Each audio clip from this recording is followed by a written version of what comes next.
Hello students, I hope all of you are perfect. आज हम mathematics में chapter 5 algebraic expressions and factorization करेंगे। तो आज हम एक्सरसाइज 5.4 कर रहे हैं, जो कि इस चैप्टर की लास्ट एक्सरसाइज है और जो कि बेस्ड है हमारी फैक्टराइजेशन से रिलेटेड।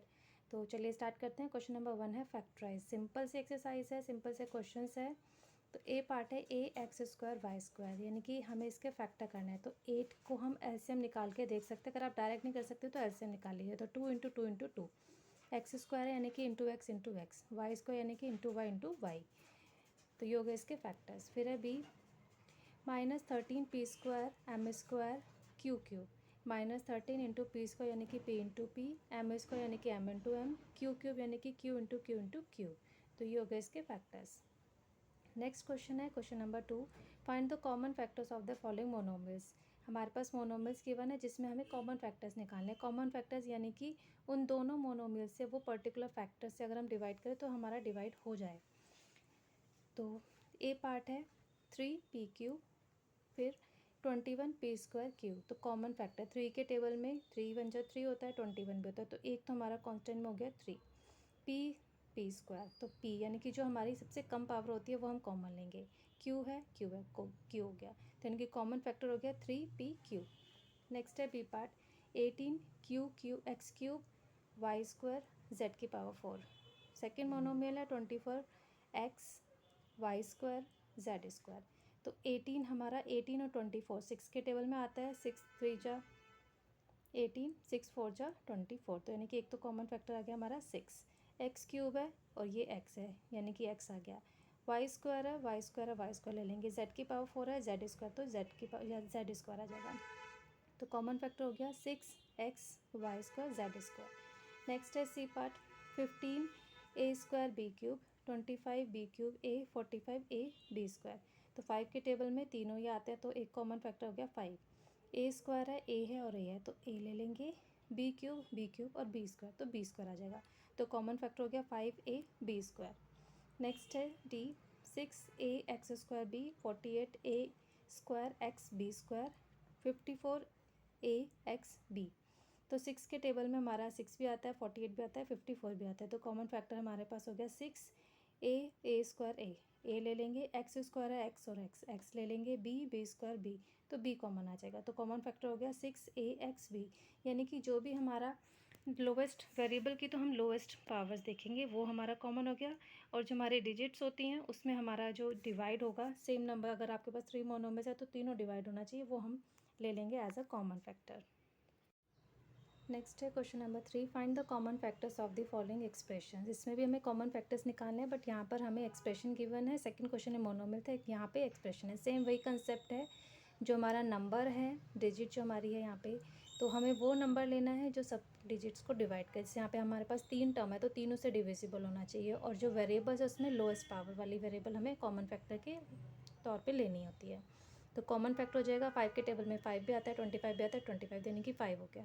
m⁴ है, m², तो ये m² आ जाएगा। n इसके पास नहीं है, इन दोनों के पास है, तो m² हम कॉमन नहीं ले सकते। तो कॉमन फैक्टर हो जाएगा 5m²। नेक्स्ट है B part 11a² b c² -77b² c² a³। तो कॉमन फैक्टर में 11 ले लेंगे, क्योंकि 77 11 से डिवाइड हो जाएगा। a² है, a³ है, a² आ जाएगा। b है, b² है, b ले लेंगे। c² है, c² है, तो c² आ जाएगा। तो कॉमन फैक्टर हो गया 11 a² b c²। नेक्स्ट है C part 32m² p -48m⁴ plus 18m p। तो 32, 48 और 18 तीनों ही नंबर जो है 2 से डिविजिबल है, तो 2 आ गया कॉमन फैक्टर। m² है, m है, तो m आ जाएगा। p³ और p, तो p ले लेंगे। तो कॉमन फैक्टर हो गया 2mp। नेक्स्ट है D part a³ b³ c² plus a² b³ c⁴ minus ab c²। तो a की हाई लोएस्ट पावर हो जाएगी a, क्योंकि a³ है, a² और a⁴ तो a आ गया। b³ है b, तो b आ जाएगा। c² c⁴ c², तो c² हो गया। तो कॉमन फैक्टर हो गया ab c²।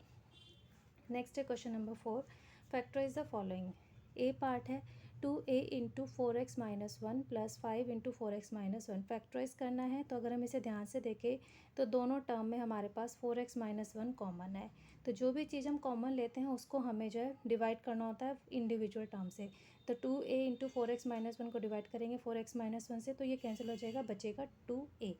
Plus second term को भी सेम यही कंसेप्ट करेंगे, 4x माइनस 1 से 4x माइनस 1 कैंसिल हो जाएगा, बचेगा 5। या इन अदर वर्ड्स हम कह सकते हैं कि जो हमारा कॉमन है वो हमने लिख लिया 4x माइनस 1, उसके बाद जो नंबर हमारे पास बचे, जो टर्म्स हमारी बची हैं वो नेक्स्ट ब्रैकेट में लिख देंगे, तो 2a प्लस 5, ऐसे भी हम इसे कर सकते हैं। नेक्स्ट है B part, p into Y minus B minus 2 Y minus B, Y minus B common आ गया, बचेगा क्या, p माइनस 2, या तो आप डिवाइड कर लीजिए तब भी p माइनस 2 बचेगा, बाकी कॉमन छोड़ के जो हमारा नंबर बचा वो लिखेंगे तो भी p माइनस 2 बचेगा, तो फैक्टर हो गया y minus B into p minus 2। Next है C part, minus 8 into 7x plus 3y minus 2 into 7x plus 3y, 7x plus 3y हमारा कॉमन आ गया, बचेगा माइनस 8 माइनस 2, माइनस 8 माइनस 2 यानी कि माइनस का 10, तो फैक्टर हो जाएंगे minus 10 into 7x plus 3y। Next है D part, 7 into P plus 2 square minus 8 into P plus 2, तो p प्लस 2 हमारा कॉमन आ जाएगा, ब्रैकेट लगाएंगे, p प्लस 2 का स्क्वायर को p प्लस 2 से डिवाइड करेंगे तो p प्लस 2 बचेगा, तो यहाँ पर आ जाएगा 7 into P plus 2 minus 8, p plus 2 से p प्लस 2 तो माइनस 8 बचेगा, p प्लस 2 7 के अंदर मल्टीप्लाई करेंगे, 7p प्लस 14 माइनस 8, तो p plus 2 into 7p plus 14 minus 8 करके 6, तो फैक्टर हो जाएंगे p plus 2 7p plus 6। That's all for today. Hope आपको ये क्वेश्चन समझ में आ गए होंगे। If you like this video please share it, like it and subscribe my channel. Thank you, have a nice day, bye bye.